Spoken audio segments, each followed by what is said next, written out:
Mən demək həmin yazıda əsas məqsəd olaraq Türkiyədə və Azərbaycanda həbsdə olan siyasətçilərin azadlığa çıxması ilə bağlı hökumətlərə müraciət edir. Amma bəri başdan onu deyim ki, mən istəmirəm ki, bu kontekstdə Azərbaycan və Türkiyə müqayisə olunsun və bərabərləşdirilsin. Bəli, biraz sonra daha ətraflı danışacağım. Türkiyədə də bizi məyus edən hallar baş verir. İmamoğlu kimi məşhur bir siyasətçi bu gün də həbsdədir. Amma Türkiyə ilə Azərbaycanı demokratiya baxımından müqayisə eləmək olmaz. Türkiyənin günü bu gündə işləc seçki institutu var.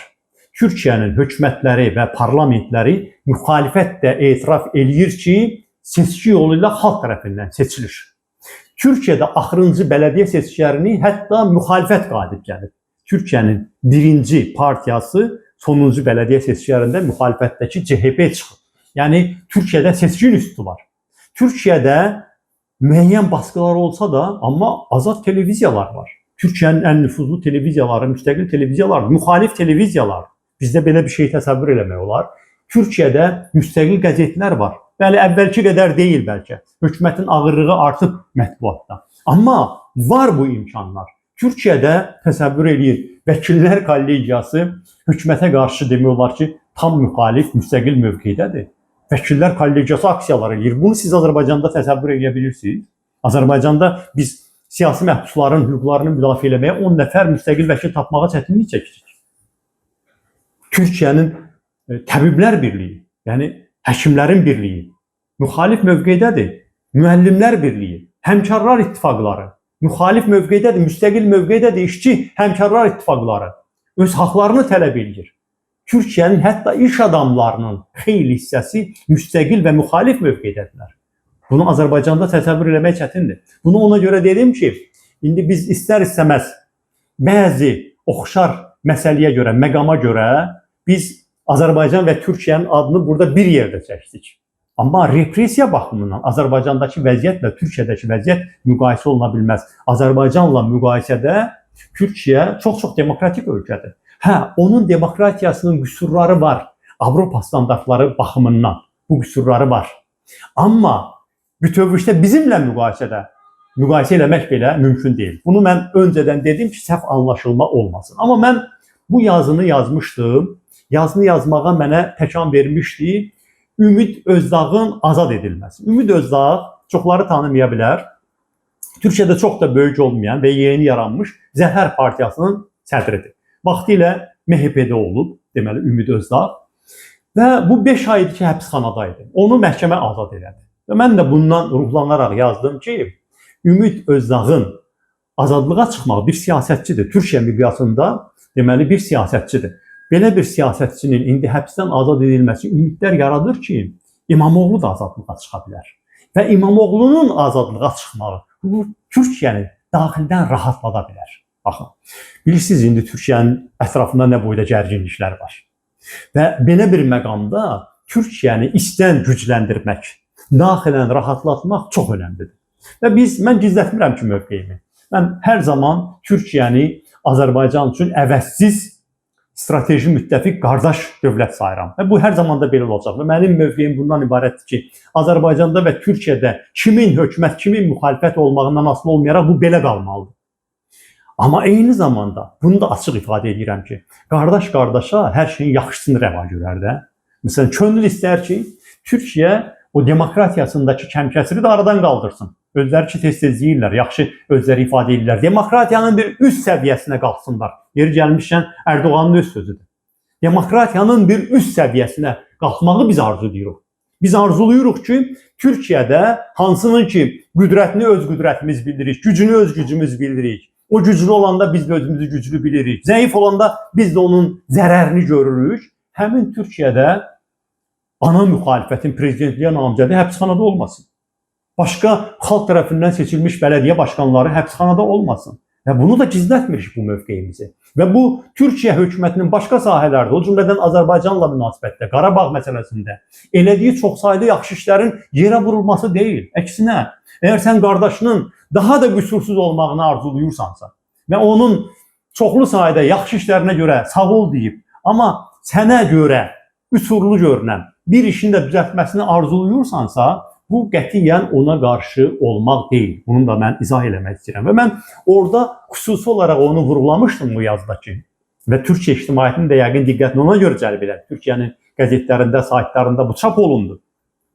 Əgər İmamoğlu azad olunsa, bu Türkiyəni gücləndirəcək. Baxın, mən İmamoğlunun azad olunmasını da ona görə şərtləndirmirəm ki, İmamoğlunu çox istəyirəm, o azad olunsun. Deyirəm ki, Türkiyə güclənsin. Türkiyə içindən daha da qüdrətli olsun. Və bugün mənə ağrıdır, qəlbimi ağrıdır ki, baxıram ki, mən bu cür həssas coğrafiyada Türkiyənin başında bu qədər problemlər var, amma ölkənin içində də bir bölünmüşlük var. Hər həftə CHP-nin müxtəlif şəhərlərdə mitinqlər keçirilir, İmamoğluya azadlıq tələb edirlər. Nəyə görə axı 100 minlərlə, milyonlarla insan onunla məşğul olmalıdır? Bu onun haqqıdır da. 16 milyon insanın səs verib seçdiyi İstanbul meridir bu. Bu adamın haqqıdır bu, azadlıqda olmaq. Və bu Türkiyədə də əlbəttə ki, rezonans yaratdı, sizin dediyiniz kimi çap olundu. Amma mənim bu yazıda iki başqa mesajım da vardı. Biri ondan ibarət idi ki, mən öz hakimiyyətimizə oradan ünvanlanırdım ki, baxın, təkcə söhbət Ümid Özdağdan, Əkrəm İmamoğlu'dan getmir. Bəs bizim burada Tofiq Yaqublu kimi samballı siyasətçimiz həbsxanadadır. 4-cü dəfə onu şərləmişsiniz. Bəs bu ölkənin 375 nəfər ən qabiliyyətli insanları həbsxanalardadır. Siz bu insanları şərləyib həbs eləmişsiniz əksəriyyətini. Onlar azad edilməlidir. Dövlət bu işdən qurtulmalıdır. Elə dünən Abzas Medianın 7 nəfər gənc, parlaq, istedadlı, dürüst, korrupsiyanı ifşa eləyən jurnalistləri uzun müddətli həbsə məhkum edildilər.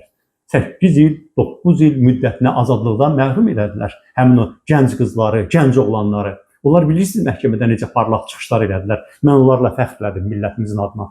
Bizim Azərbaycanın belə pırıl-pırıl gəncləri var. Amma onların yeri həbsxanalar deyil. Mən onun mesajını verirdim. Yaxşı oldu ki, Türkiyənin auditoriyasına da çatdı bu mesaj ki, Azərbaycan hakimiyyəti bu 375 məhbusu azad eləməlidir. Sən əgər gücünə güc qatmaq istəyirsənsə, daxildən güclənmək istəyirsənsə, onun yolu xalqınla sülhə gəlməkdən keçir. Sən xalqına qarşı nə vaxta qədər savaş aparacaqsan? Sən bu adamları azad eləməlisən. Və nəhayət, elə Türkiyə üçün də, Azərbaycan üçün də keçərli mesajdır. Mən belə bir həqiqətin altını çizdim. Bu artıq həqiqətdir.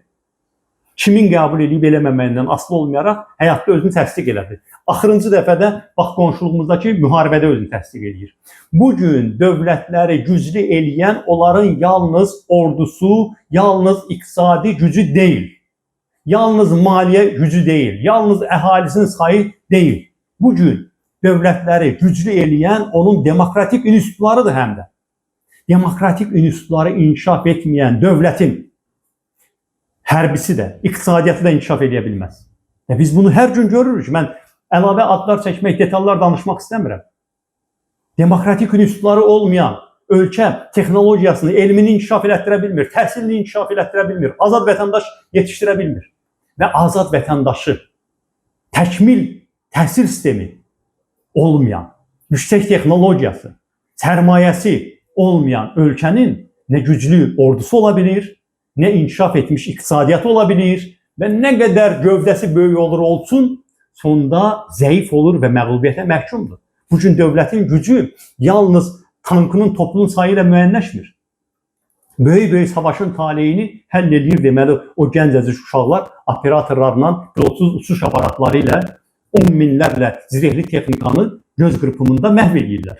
Texnologiya zamanıdır indi zaman, elm zamanıdır, azad insan zamanıdır. Ona görə də gücün qaynağı insanlıqdadır. Sənin öz vətəndaşındadır. Sən öz vətəndaşını əsir alıb dövlətini inkişaf elətdirə bilməzsən. Baxın, Azərbaycan hökumətini soruşsan, hamısı deyəcək ki, bütün bu repressiyalar dövlətçilik naminədir. Nə başa düşürlər dövlətçiliklə olan şeydir? Sən ölkənin intellektual potensialını həbs eləmişsən. Sən Qubad İbadoğlu kimi iqtisadçını, dünyanın aparıcı universitetlərinin iqtisadçı professorunu faktiki məhv edirsən orada. İndi yaxşıdır ki, heç olmasa həbsxanadan çıxıb, amma müalicə olunmağına imkan vermirsən, məhv edirsən orada. Nazim Bəydəmirli kimi iqtisadçını sən orada məhv edirsən. Sən Anar Məmmədli kimi, Ələsgər Məmmədli kimi, Akif Qurbanov kimi intellektualları, Bəxtiyar Hacıyev kimi intellektualı Ülvi Həsənlini, nə qədər saysız hesabsız insanları oralarda sən məhv edirsən sən. Sən Azərbaycan xalqının qaymağı olan cəsur cəbhəçiləri şərləyib məhv edirsən orada. Hansı dövlətçiliyə xidmətdən danışa bilərsən axı? Bu gün mediası olmayan hansı dövlətin gücündən danışmaq mümkündür? Bu günləri müharibənin əsas hissəsi gedir mediada. Fikir üzərindən gedir müharibə. Bu günlər o fikri yarada bilən insanların hamısı sənin həbsxanalarındadır. Meydan TV kollektivi orada, Toplum TV kollektivi orada, Abzas Media orada, Azərbaycanın müstəqil jurnalistləri hamısı orada. Baxın, yəqin ki videolarını izləyirsiniz, görürsünüz, Allah şəfa versin. Əvəz Zeynallı niyə görə bu vəziyyətə düşməliydi? Niyə görə? Hansı böyük suçun sahibi idi ki, onu gətirib bu vəziyyətə çıxardı? İndi hələ ona şükür edirik ki, çıxıb heç olmasa həbsxanadan. Amma həyatı tükdən asılı. Nəyə görə? Və bunun hamısına siz dövlətçilik deyirsiniz. Bu ölkənin ən dürüst insanlarını şərləyib həbs eləməyi, Tofiq Yaqublu kimi bir simvolu 4-cü dəfə yaşının bu vaxtında həbsxanada məhv eləməyə siz dövlətçilik deyirsiniz və öz xalqına divan tutaraq heç bir ölkədə, heç bir rejim qüdrətli dövlət qura bilmir. Ona görə də mənim mesajım həm də bununla bağlı idi. Dövlətlər müasir dünyada içindən güclənməlidir. İçindən, öz xalqı ilə uyum içində olmayan heç bir dövlət güclü dövlət ola bilməz. Demokratik institutları olmayan, azad insana istinad etməyən heç bir dövlət güclü dövlət hesab oluna bilməz. Ona görə də bizim hamılıqla öz hökumətimizə baskımız olmalıdır. Biz hər fürsətdə yorulmadan, ruhdan düşmədən, nə mənası var demədən siyasi məhbuslarımızı girovludan azadlıq etməliyik. Biz onların azadlığı üçün gecə-gündüz çağırışlar eləməliyik və mən şadam ki, bu çağırışların biri Türkiyə mediasına da gedib çıxdı. Türkiyədə də gördülər ki, Azərbaycan üçün belə bir ciddi sorun var. Azərbaycan kimi balaca bir məmləkətdə 375 nəfər siyasi məhbus var. Onlar girovluqdadır və biz gecə-gündüz o girov götürülmüş vətəndaşlarımızın da azadlığa çıxmağını istəyirik ki, Azərbaycan daha da inkişaf eləsin, daha qüdrətli dövlətə çevrilsin.